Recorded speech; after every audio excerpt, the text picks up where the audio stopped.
Introdução sobre o caminho do peregrino.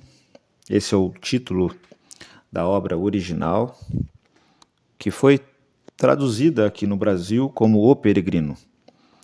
Uma obra maravilhosa sobre a peregrinação cristã, escrita por John Bunyan.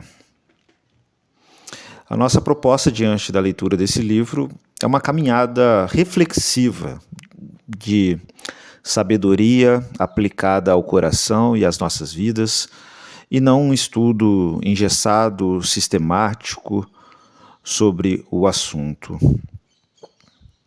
A ideia central desse livro é nos apontar que a vida cristã não é simplesmente um conjunto de crenças religiosas que nós temos a seguir, mas, sobretudo, é uma caminhada, é uma peregrinação de transformação pela graça de Deus, rumo à casa do Pai, rumo à cidade celestial, rumo ao sentido e propósito de nossas vidas. O autor de Hebreus, no capítulo 13, verso 14, diz: porque não temos cidade aqui permanente, mas buscamos a que há de vir. Todos estamos caminhando. Todos os seres humanos estão indo para algum lugar e, de alguma maneira, todos estão de passagem por esse mundo, peregrinando por esse mundo. E a pergunta é: para onde estamos indo? E existe uma verdade da qual ninguém pode escapar. Todos estamos viajando. Ainda que permaneçamos na mesma cidade durante décadas, ainda que a rotina pareça se repetir diariamente, a vida em si ela nunca permanece parada. Cada amanhecer nos aproxima de algum destino. A questão não é se estamos caminhando ou não, mas para onde nós estamos caminhando.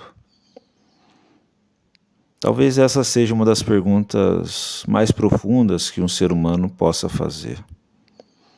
Para onde estou indo? Existe um propósito para a minha existência?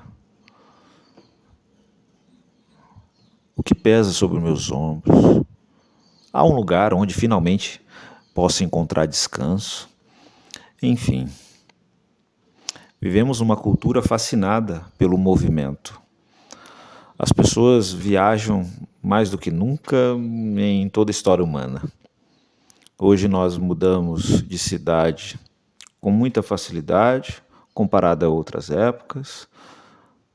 Mudamos de profissão. As pessoas muitas vezes mudam até de relacionamentos, projetos. Entretanto, muitas caminham sem direção. Nunca houve tantos turistas do mundo e, em contraste, tão poucos peregrinos da Cidade Santa. A diferença do turista para o peregrino é que o turista ele olha para fora e busca prazer e experiências por aquilo que é a sua caminhada exterior, por aquilo que são as novidades. O peregrino não. Ele olha para dentro de si, mesmo enquanto caminha, em busca de respostas, revelações, além daquilo que é aparente e passageiro. E essa diferença muda toda a vida. John Bunyan, ele compreendeu essa verdade profunda. E ao escrever esse livro, O Caminho do Peregrino, não escreveu apenas uma história qualquer. Ele escreveu um espelho. Cada personagem, cada estrada, cada vale, cada montanha refletem a jornada espiritual de todo cristão, de todo discípulo de Cristo. Mas, antes da gente adentrar no livro, precisamos perceber que a própria Bíblia é um grande livro sobre peregrinos. Nós temos desde Abraão, que ouviu a voz de Deus, deixou sua terra sem saber para onde ia, lá em Gênesis 12. É o que o autor de Hebreus vai dizer também no capítulo 11, verso 8 a 10. Israel atravessou o deserto rumo à terra prometida, a partir de Êxodo 13. Os salmos, tantos salmos, eram entoados pelos peregrinos que subiam a Jerusalém. Os discípulos de Cristo deixaram suas redes para seguir Jesus, em Mateus 4,18. Pedro, no capítulo 2 da sua primeira carta, no verso 11, chama os cristãos de peregrinos e forasteiros, que vos abstenhais dos desejos carnais que combatem contra a alma, para eles viverem como santos, das quais Deus os chamou para serem. A Escritura inteira apresenta a vida da fé como uma caminhada de peregrinação. Quando recebemos a graça da salvação de Deus, pela fé, isso não é o fim da jornada, é o início dela. Início de uma nova vida, diante daquele que nos chama à santidade. Como vai dizer também o autor de Hebreus. Hebreus 12, 10, diz que Deus nos disciplina, Deus nos chama, fez tudo o que fez, para participarmos da sua santidade. É o que Pedro também menciona na sua primeira carta, capítulo 1, verso 15 e 16. Assim como é santo aquele que vos chamou, sede vós santos também, em todo o vosso proceder. Tanto o livro de Hebreus quanto o livro de 1 Pedro é uma ótima referência quando o assunto é a peregrinação. Temos diversos livros, a Bíblia inteira, como eu mencionei, vai mencionar o povo de Deus como um povo peregrino. O próprio Jesus viveu como um peregrino exemplar e perfeito. Mas a gente está aqui nessa peregrinação para participarmos da sua santidade. A santificação é essa peregrinação diária, na qual Deus vai nos conformando pouco a pouco com sua graça, à imagem de Cristo. Porque esse é o grande propósito, como diz Romanos 8, 29. Então, para onde minha vida está caminhando? Será que eu tenho vivido como peregrino? Cada lugar, cada caminho, cada experiência, estou caminhando mais próximo do propósito, me conformando à imagem de Cristo? Ou sou um turista nessa existência, apenas buscando experiência exterior? O que hoje ocupa o centro da minha caminhada? Isso é uma introdução básica de reflexão. Mas agora eu gostaria de mencionar um pouco sobre a vida de John Bunyan, como um primeiro ponto aí após essa introdução, porque ele é esse homem por detrás da obra. Nenhum grande livro cristão nasce apenas da inteligência de alguém, mas nasce da experiência para com a graça de Deus, que essa pessoa experimentou na sua própria vida. E assim foi John Bunyan. Ele nasceu em 1628, em Elstow, na Inglaterra. Teve uma vida difícil, ele era filho de um caldeireiro, teve uma educação simples, conheceu cedo as dificuldades da vida, lutou durante boa parte dela com um senso de culpa, temor do juízo, intensas crises espirituais, até compreender pela palavra de Deus a graça, a justificação pela fé em Cristo Jesus. ele viveu durante um dos períodos mais turbulentos da história da Inglaterra. O século XVII foi marcado por conflitos políticos, religiosos, civis, e após a restauração da monarquia, muitos cristãos não conformistas, entre eles os batistas e diversos outros puritanos, sofreram perseguição por recusarem se submeter à própria consciência a imposições religiosas do Estado. Então ele foi preso em 1660 por continuar pregando o Evangelho sem autorização oficial do Estado e da Igreja da Inglaterra.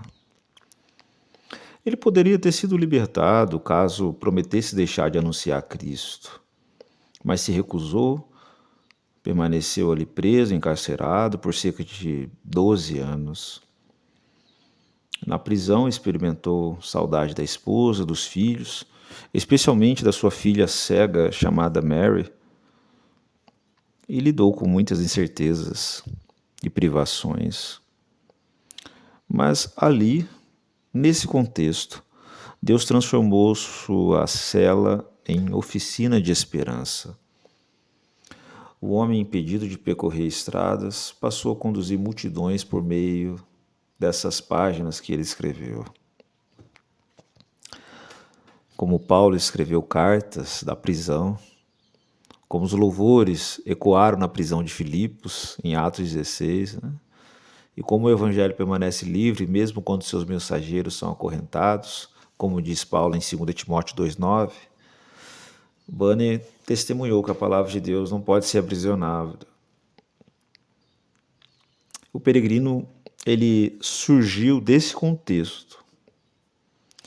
Por isso que eu só quis citar essas questões mais difíceis da vida dele. Claro que a vida dele foi muito mais do que isso. Mas essa obra, ela surge desse contexto. Durante aqueles anos de prisão, que Bunyan teve tempo para meditar e escrever, e assim se preparar para essa obra. Ele foi liberado no dia 13 de setembro de 1672, ficando ali mais ou menos 12 anos na prisão, e se tornou pastor da igreja de Bedford depois que saiu, mas em 75, novamente, passou alguns outros meses na prisão. E acredita-se que foi aqui que ele terminou de escrever essa obra clássica, que foi primeiramente publicada em 1678. Foi um sucesso imediato nas primeiras publicações. Mas sua experiência de sofrimento deu profundidade pastoral à narrativa. Ele não descreveu uma caminhada imaginária, ele escreveu sobre a jornada que conhecia por experiência própria. E no verão de 1688, Bunyan, em uma viagem de volta para casa, depois de muito trabalho, ele foi apanhado por uma tempestade que o deixou tão resfriado que dentro de poucos dias faleceu. Mas sua vida confirma a verdade de Hebreus 11. A fé verdadeira, ela é perseverante, porque ela fixa os olhos na cidade, cujo arquiteto e edificador, ele é o próprio Deus. Mas como aplicação desse breve relato da vida de John Bunyan, é que Deus frequentemente transforma prisões em testemunho.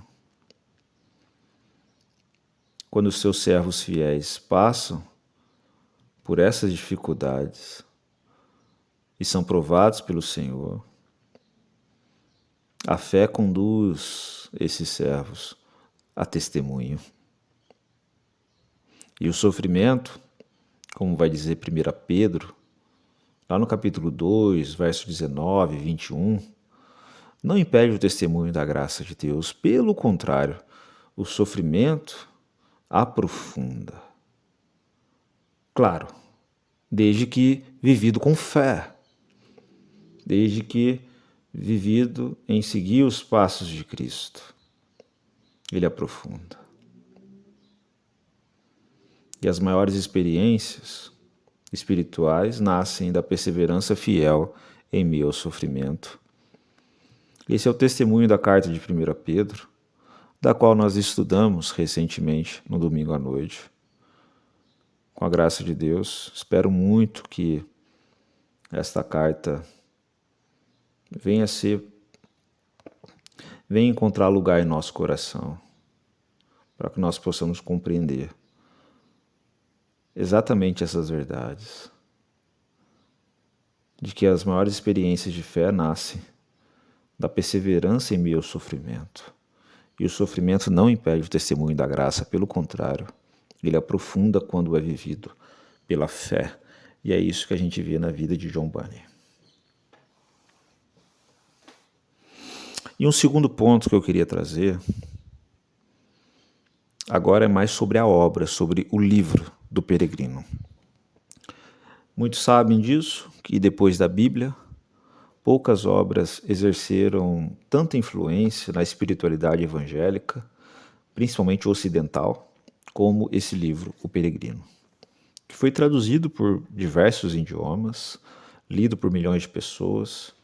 Ele permanece vivo porque trata da experiência humana diante de Deus e diante dessa caminhada rumo a Deus.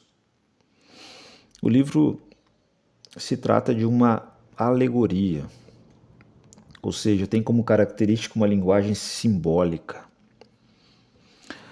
Seu protagonista chama-se Cristão, que é um homem que, ao descobrir nas Escrituras que vive na cidade da destruição, ele inicia uma jornada rumo à cidade celestial. E ao longo desse caminho, ele encontra diversos desafios, encontra diversas resistências, encontra amigos, inimigos, dúvidas, tentações, consolos, livramentos. E cada personagem representa atitudes do coração humano. Cada lugar simboliza momentos da caminhada espiritual.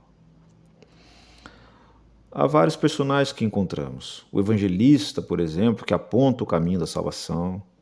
O obstinado, que é símbolo do coração endurecido. O flexível, que representa a fé superficial. E outros tantos. Não estudaremos todos agora, mas ao longo dessa série nós vemos como Bunyan ele transforma verdades bíblicas em imagens marcantes. E um terceiro ponto sobre o que seria ser um peregrino. Esse talvez seja o tema central de toda a Escritura. Hebreus 11 descreve homens e mulheres que viveram como estrangeiros e peregrinos sobre a terra. Você pode acompanhar a leitura de Hebreus 11, verso 3 a 16. Eles sabiam que pertenciam a outro reino. Depois você acompanha a leitura, essa gravação ela está acontecendo depois do que já foi a aula, então não leremos nela, mas depois acompanhe. Mas Paulo, por exemplo, também afirma em Filipenses 3:20 que a nossa pátria ela está nos céus, está em Deus, nas regiões celestiais, está além daquilo que é o aparente. E Pedro chama os cristãos, no início da sua carta, de forasteiros e peregrinos. E Jesus declarou que seus discípulos estão no mundo, mas não pertencem ao mundo.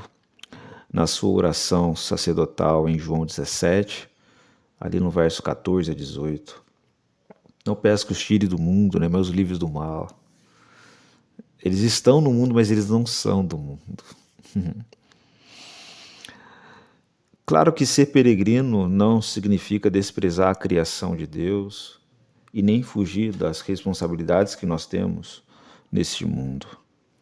Mas significa, sobretudo, viver cada realidade presente, iluminada pela esperança futura. iluminada pela esperança de nosso chamado e vocação em Deus.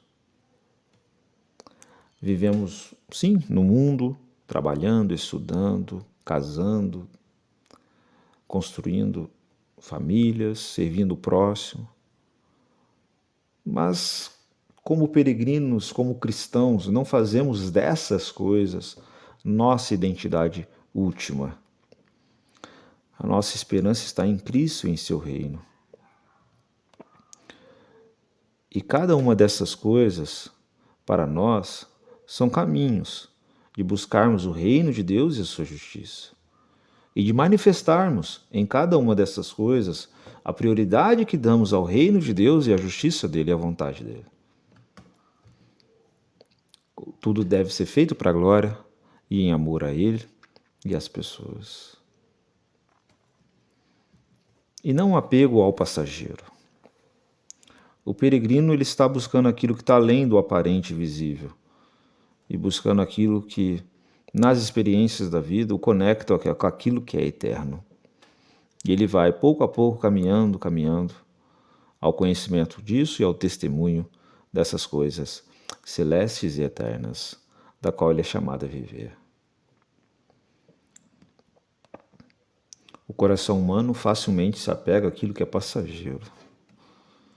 E a peregrinação ela é um processo de desapego das paixões desordenadas, das coisas passageiras, para o crescimento do amor a Deus.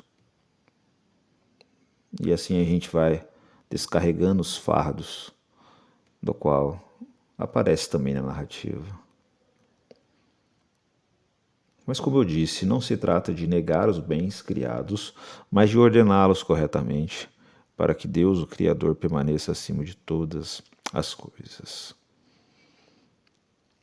Diante dessa realidade, somos confrontados com a resistência da nossa sociedade que incentiva o tempo todo uma vida de consumo, distração e imediatismo.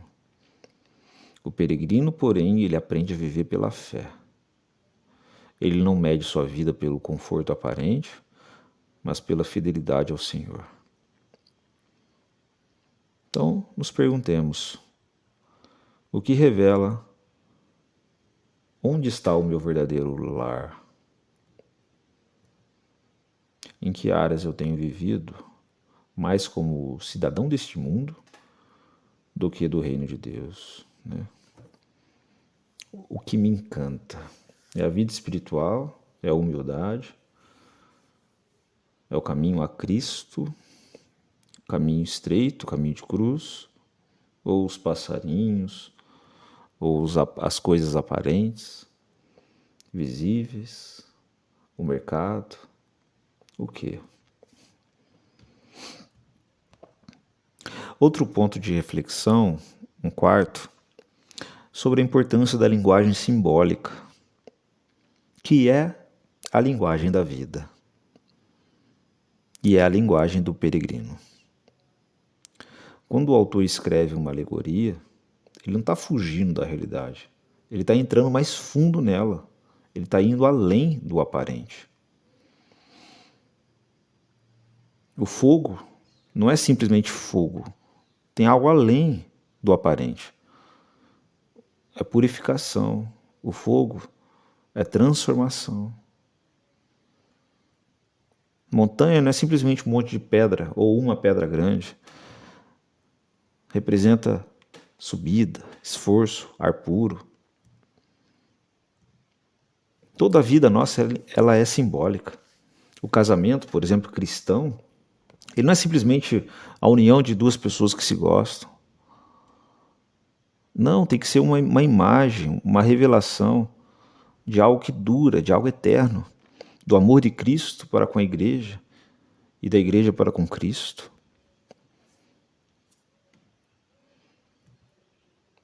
Um símbolo é uma realidade visível que aponta para uma verdade maior, uma verdade invisível. O símbolo não substitui a verdade, pelo contrário, ele conduz a ela, ele esclarece. como eu acabei de citar o exemplo do casamento. Claro que há uma diferença entre símbolo e fantasia. A fantasia cria um mundo de ilusão. O símbolo, ele permanece enraizado na realidade criada por Deus e revela aspectos da verdade divina. E toda a Escritura usa essa linguagem. Jesus, quando ia ensinar sobre o reino de Deus, ele ensinava por parábolas, para que as pessoas enxergassem aquilo que estava além do óbvio. E ele até explica isso. Todo o Antigo Testamento é simbólico. Isso não quer dizer que não tenha sido literal ou real aquelas histórias. Sim, aconteceu historicamente. A história de Adão e Eva, a queda. Mas aquela narrativa também é simbólica, porque ela também fala e aponta sobre a nossa queda. Quando nós pecamos, nós também caímos na cobiça da carne, dos olhos e na soberba da vida. Portanto, aquela história, existe um sentido nela que está além do óbvio. Ou seja, existe um sentido simbólico que me conecta com o presente. Mas todo o Antigo Testamento, o Êxodo, o tabernáculo, tudo ali era símbolo e apontava para Cristo. O Êxodo, como eu disse, apontava para a história da redenção, a água simbolizando a purificação da vida, luz revelando a verdade, a cruz representando a nossa redenção, a expiação dos pecados e a nossa vida como um todo, a vida cristã. Enfim, a videira, né? Fala da nossa união com Cristo. Nós somos os ramos, ele é a videira. Pastor, revela o cuidado do Senhor. Recentemente estudamos sobre o Espírito Santo. Quantas linguagens simbólicas nós temos a respeito do Espírito Santo. Como fogo, como água, como vento. Cristo como rocha, comunicando o quê? Estabilidade, firmeza. Cidade aponta para a comunhão, uma cultura, cidadãos, segurança, esperança, enfim. O Apocalipse está cheio de imagens grandiosas para revelar a vitória definitiva do Cordeiro. Os símbolos tornam visíveis verdades invisíveis, que estão além do mundo aparente e do tempo. Por isso permanecem gravados na memória. Como o Senhor Jesus mesmo diz. Mas o cristão, ou para o cristão, toda imagem encontra seu significado pleno em Jesus. Ele é a verdade. E esse é o esforço de John Bunyan, ao escrever essa obra, trazendo para nós essa linguagem simbólica tão preciosa. E, como um quinto ponto aí, há muitos símbolos aqui nessa obra. Por exemplo, a cidade da destruição, que representa o mundo sob o pecado.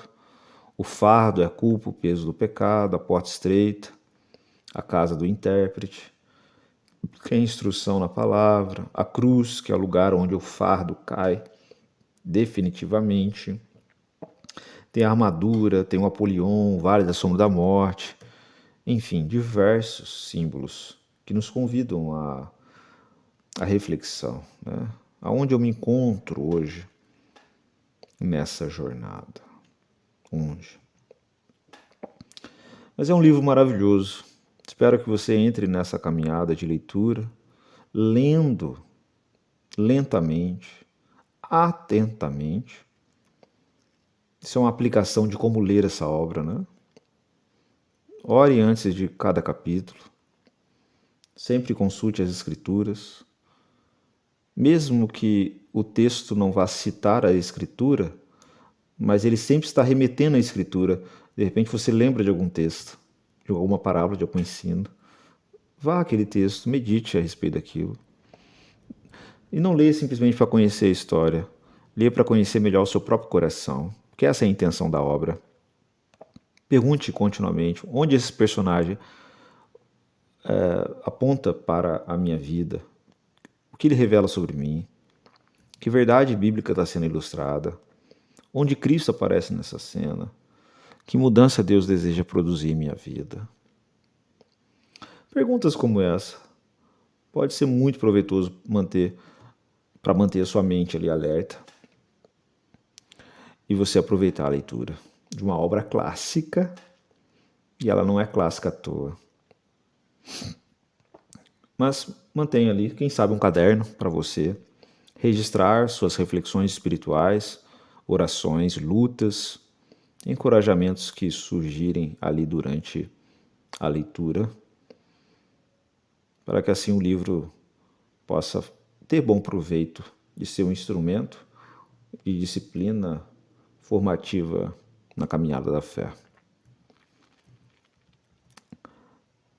E o que eu posso mais destacar aqui? Posso caminhar para a conclusão, algumas conclusões e algumas lições para a nossa caminhada.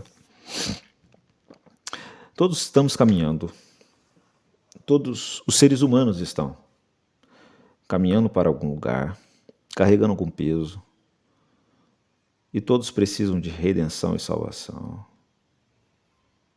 E toda jornada, assim como é a jornada da redenção, inclui lutas. E o maravilhoso da história bíblica é que a graça de Deus sustenta os peregrinos, os cristãos. É que a esperança fortalece os cansados. Cristo é o caminho.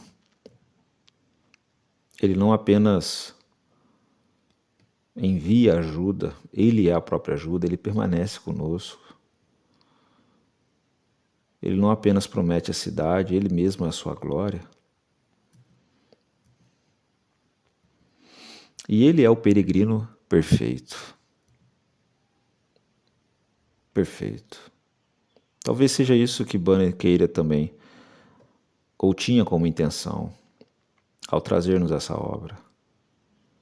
Seu propósito era conduzir o nosso olhar a Cristo. Ele é o verdadeiro peregrino. Ele deixou sua glória. Ele veio a esse mundo. Percorreu o caminho da obediência perfeita. Enfrentou diversos vales e tentações. Suportou o sofrimento com fidelidade e amor. Carregou não o peso de seus pecados, mas o peso de nossos pecados. Morreu na cruz em sacrifício, vivo, santo e agradável a Deus, como Cordeiro de Deus, ressuscitou glorioso para nossa justificação e redenção, abriu um novo caminho, um caminho vivo, como diz o autor de Hebreus, capítulo 10, 19 em diante, e agora conduz seu povo à casa do Pai, pelo poder do Espírito Santo. Tem um texto de Hebreus 12, que é um dos textos base de nossa reflexão sobre esse assunto. Ele nos convida a correr a carreira, olhando firmemente para Jesus, autor e consumador da nossa fé. E em Apocalipse 21, também no capítulo 22, a gente contempla o fim da peregrinação, a cidade santa, onde Deus habitará para sempre com seu povo. Essa é a esperança que move cada passo do cristão, e que seja assim também em nossas vidas. Que o Espírito Santo nos conduza a essa caminhada de fé. Que não sejamos apenas ouvintes da palavra, da sabedoria, mas praticantes, obedientes. E lembre-se que fomos chamados para ser o bom perfume de Cristo. E cartas lidas por todos os homens, como diz Paulo em 2 Coríntios 3, 2 e 3. Que cada um de nós seja um símbolo fiel do reino dos céus aqui na terra. Que o Senhor nos purifique nessa caminhada para a glória dele. Essa é a introdução das nossas reflexões sobre o Peregrino de John Bunyan. Deus os abençoe.